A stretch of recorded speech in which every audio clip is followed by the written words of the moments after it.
আমাদের দেশে একটা মহল আছেন যারা নিজেদেরকে আহলে হাদিস দাবি করেন।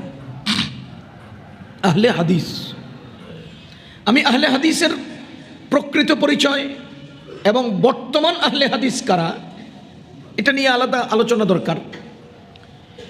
এই আহলে হাদিস সম্প্রদায়ের একজন শেখ নাম মুজফর বিন মহসিন, তিনি বক্তব্যে ভিডিওতেও বলেছেন, তিনি ফেসবুকের পোস্ট করেছেন যে বেগম খালেদা জিয়ার এই বিশাল জানাজার নামাজে ইমামতি করেছে বাংলাদেশের জাতীয় মসজিদের জাতীয় খতিব, বাংলাদেশের আপামর জনগণের আলেম ওলামার ধর্মপ্রাণ মুসলমানদের আস্থা এবং শ্রদ্ধার মানুষ, সারা বিশ্ব পরিসরে ইলমি অঙ্গনে বলা চলে আলোচিত আলোকিত ব্যক্তি মুফতি আব্দুল মালেক সাহেব হাফিজাহুল্লাহ, যার লিখিত কিতাব, তিনি জীবদ্দশায় তিনি বেঁচে আছেন, যার লিখিত কিতাব মিশর সহ বিশ্বের বিভিন্ন রাষ্ট্রের শিক্ষার সিলেবাস করা হয়েছে, এমন একজন ব্যক্তি আমাদের বাংলাদেশের জাতীয় মসজিদের খতিব। তিনি জানাজার নামাজ পড়িয়েছেন। জানাজা আদায়ের যে সিস্টেমটা বলেছেন, কি বলেছেন? প্রথম তাকবীরের পরে আমরা থানা পড়ব, দ্বিতীয় তাকবীরের পরে আমরা দরুদ পড়ব, তৃতীয় তাকবীরের পরে দোয়া পড়ব, চতুর্থ তাকবীর পরে আমরা সালাম ফিরাবো। এটা আপনারা দেখেছেন, আপনারা শুনেছেন, আপনারা যারা উপস্থিত ছিলেন তারা তো সরাসরি শুনেছেন, যারা ছিলেন না তারা ভিডিওতে দেখেছেন। মুজফর বিন মহসিন সাহেব এই পরিস্থিতিতে বা এই জানাজা আদায়কে কেন্দ্র করে জোরালো কণ্ঠে বলেছে যে বেগম খালেদা জিয়ার জানাজা সহি হয় নাই, খালেদা জিয়ার জানাজা শুদ্ধ হয় নাই। মুফতি আব্দুল মালেক সাহেব জানাজা সহিভাবে পড়ান নাই।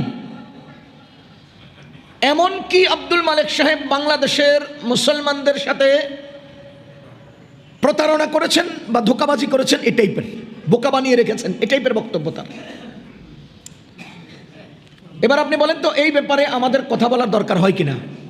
হয় কিনা? জনগণ তাদের বক্তব্য শুনে যদি একজন বিভ্রান্ত হয় আর আমি যদি দেখেও না দেখার ভান করে ভোট করে চলে যাই, তাহলে এ ব্যাপারে আমাকেও প্রশ্নবিদ্ধ করা হবে। সুতরাং আমি আমার দায়িত্ববোধ থেকে এই জনগণকে, মুসলিম উম্মাকে সচেতন করার স্বার্থে আমি আজকে এই প্রসঙ্গে আলোচনা করব নিয়ত করেছি। কেন আব্দুল মালেক সাহেবের জানাজা সহি হলো না? তার কারণ উল্লেখ করেছেন কি জানেন? তার কারণ উল্লেখ করেছেন যে আব্দুল মালেক সাহেব জানাজার নামাজে সূরা ফাতিহা পড়েন নাই, জানাজার নামাজে সূরা ফাতিহা পড়েন নাই, সুতরাং তার জানাজা হয়নি। আচ্ছা আপনারা বলেন তো, আপনার জন্ম হয়েছে যেদিন, আপনার বুঝ হয়েছে যেদিন, আপনি জেনে শুনে আজকের এই দিন পর্যন্ত কত হাজার জানাজা পড়েছেন? কয় জানাজায় সূরা ফাতিহা পড়েছেন? একটাও না। তাহলে আব্দুল মালেক সাহেব জানাজায় সূরা ফাতিহা পড়লেন না, এই জন্য তিনি কেন এই ফতোয়া দিলেন যে জানাজা সহি হয় নাই, বেগম খালেদা জিয়ার জানাজা শুদ্ধ হয় নাই? শুদ্ধই যদি না হয় তো এখন আমাদের করণীয় কি? ওনাকে উঠাও, শেখ মুজফ্ফরকে দিয়ে নতুন করে জানাজা পড়াও।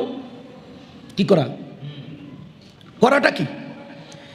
এইভাবে যদি খালেদা জিয়ার জানাজা সহি না হয় তো খালেদা জিয়ার আব্বারটাও হয় নাই, খালেদা জিয়ার স্বামীরটাও হয় নাই, খালেদা জিয়ার ছেলেরটাও হয় নাই, তো সবারগুলো কি করো? শুদ্ধ করো। কথা বুঝবেন, ইসলাম বুঝা, জনগণের প্রয়োজন উপলব্ধি করা, সেই অনুপাতে মাসআলা বর্ণনা দেওয়া, এটা ইসলামের গুরুত্বপূর্ণ দায়িত্ব। আমি যে ইমামতি করছি, আমার এই ইমামতির পেছনে আমার কতগুলো বিষয় লক্ষ্য করে ইমামতি করতে হয়। আমি একটা মাসআলা উদাহরণ দিই, আপনি বুঝবেন। এখানে ওলামায়ে কেরাম আছেন, ওলামায়ে কেরাম আমার এই মাসআলাকে সমর্থন করবেন, তার কিতাবের সাথে মিলাবেন।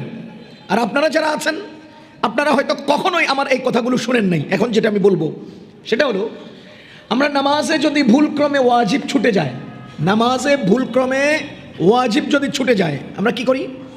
সৌসিজদা দেই। ইমাম সাহেব যদি ভুলটা করেন তাহলে সৌসিজদা ইমামের উপরে ওয়াজিব হলে সকল মুসল্লিগণের উপরে ওয়াজিব হয়। প্রশ্ন হলো, ইমাম সাহেব সৌসিজদা কখন দিবেন, আমরা সৌসিজদা কখন দেব? সাহু সেজদার সাথে মাত্র দুইটা আমল যুক্ত, একটা হলো দুইটা সেজদা আর তাশাহুদ। ভালো করে বুঝেন, সাহু সেজদা তাশাহুদ এবং দুই সেজদা, এতটুকু। তাশাহুদ এবং দুই সেজদা, এটা যদি সৌ সেজদার অংশ হয়, আমরা সৌ সেজদা দেই কখন? মাসআলাটা সহজ করি। আখেরি বৈঠকে আমি তাশাহুদ পড়ি, দরুদ শরীফ পড়ি, দোয়া মাসুরা পড়ি কিনা? এরপরে আমি সালাম ফিরাবো, একদিকে দুই সেজদা দেব, এরপরে আমি তাশাহুদ পড়ে আবার দুই দিকে সালাম ফিরাবো। এটা হলো সৌ সেজদার নিয়ম। আখেরি মানে নামাজের পূর্ণ প্যাকেজ শেষ করার পর সৌ সেজদা দুটো দিয়ে তাশাহুদ পড়ে দুদিকে সালাম ফিরিয়ে নামাজ শেষ করব। এটা হলো সৌ সেজদার নিয়ম। আপনারা কি আমার কথা বুঝতেছেন? আমি ইমাম, 500 মুসল্লি আমার পেছনে। এখন আমি যদি আখেরি বৈঠকে তাশাহুদ পড়ি, দরুদ শরীফ পড়ি, দোয়া মাসুরা পড়ি, সময় কম লাগবে না লম্বা?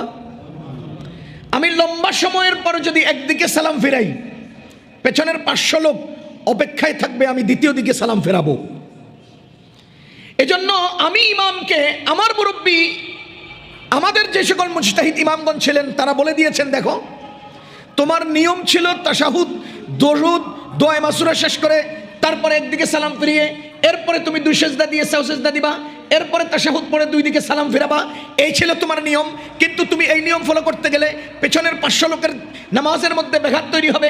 কি হবে? তারা একদিকে সালাম ফিরিয়ে দ্বিতীয় দিকে সালাম ফেরানোর অপেক্ষা করবে, অথবা ফিরিয়েও ফেলতে পারে। সুতরাং তুমি কি করবা?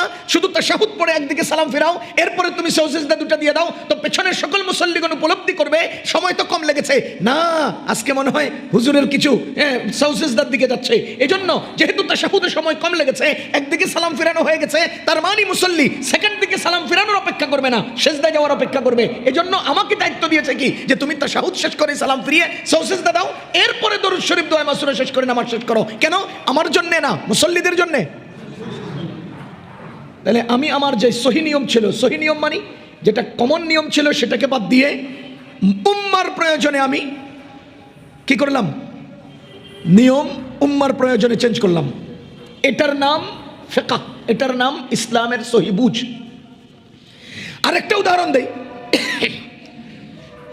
বলেন তো, নামাজের সময় হলে সাথে সাথে বান্দা নামাজ পড়বে, এটাই তো বান্দার তাকাজা। নামাজের সময় হওয়ার সাথে সাথে বান্দা নামাজ পড়বে, এটাই তো আল্লাহর তাকাজা, এটাই তো আল্লাহর দাবি, আল্লাহর হক। কি বলেন?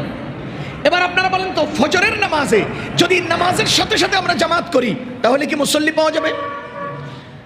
বিলম্ব করলে জামাতে মুসল্লি পাওয়া যাবে। এখন আমি কি নামাজের টাইমের সাথে সাথে জামাত পড়বো, নাকি আমি মুসল্লি জামাতে বৃদ্ধি করার জন্য টাইম লেট করব? সুতরাং আমি নামাজের টাইম লেট করতেছি, এটা কেন? এটা আল্লাহর হকের জন্য না বান্দার হকের জন্য? বান্দার হকের জন্য। এবার বলেন, রমজান মাস, আমি যদি বলি যে না, অন্য 11 মাসের মতো আজকেও ফজরের নামাজ একটু বিলম্বে পড়বো, তাহলে কি আবার জামাতে মুসল্লি হবে? তাহলে রমজান মাসে আমরা আউয়াল ওয়াক্তে নামাজ পড়ি মুসল্লির প্রয়োজনে, রমজানের বাহিরে আমরা বিলম্বে নামাজ পড়ি মুসল্লির প্রয়োজনে। সুতরাং এই 14-15 লক্ষ মানুষ অথবা যে পরিমাণ মানুষের জানাজা আদায় হয়েছে, এত বিশাল বিস্তৃত জানাজা সহি শুদ্ধ হয়েছে কিনা এটার তাহকিক না করে শুদ্ধ হয় নাই ফতোয়া দিয়ে পুরো দেশে বিভ্রান্তি ছড়ালেন কেন?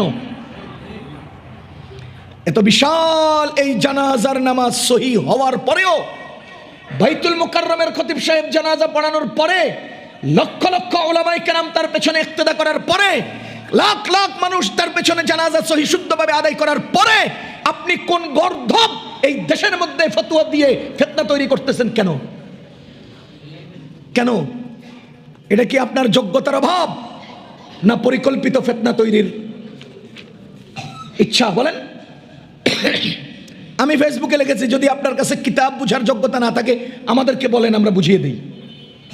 যদি আপনি কিতাবের পৃষ্ঠা ঘেটে এই তরিকায় জানাজা সহি হয় এই বিষয়টা আপনি না পান, তাহলে আমাদেরকে বলেন, আমরা দেখিয়ে দেই কোন কিতাবের কোন দলিলের ভিত্তিতে এইভাবে সহি হয়েছে। ভাইও, জানাজার নামাজ আমরা যেভাবে পড়েছি, পড়তেছি, পড়ে আসছি এবং পড়ে যাব, এটা সহি, 100% সহি। এটা রাসূল সাল্লাল্লাহু আলাইহি ওয়াসাল্লামের থেকে সাব্যস্ত, সাহাবাই কেরাম থেকে সাব্যস্ত, উম্মার উলামায়ে কেরামের আমল। সুতরাং ইশকাল আর ইখতিলাফ তৈরি করে সমাজে বিভ্রান্তি সৃষ্টি করব না। এবার আমি আপনাকে সহজভাবে কিতাবের দলিল, দালিলিক আলোচনা।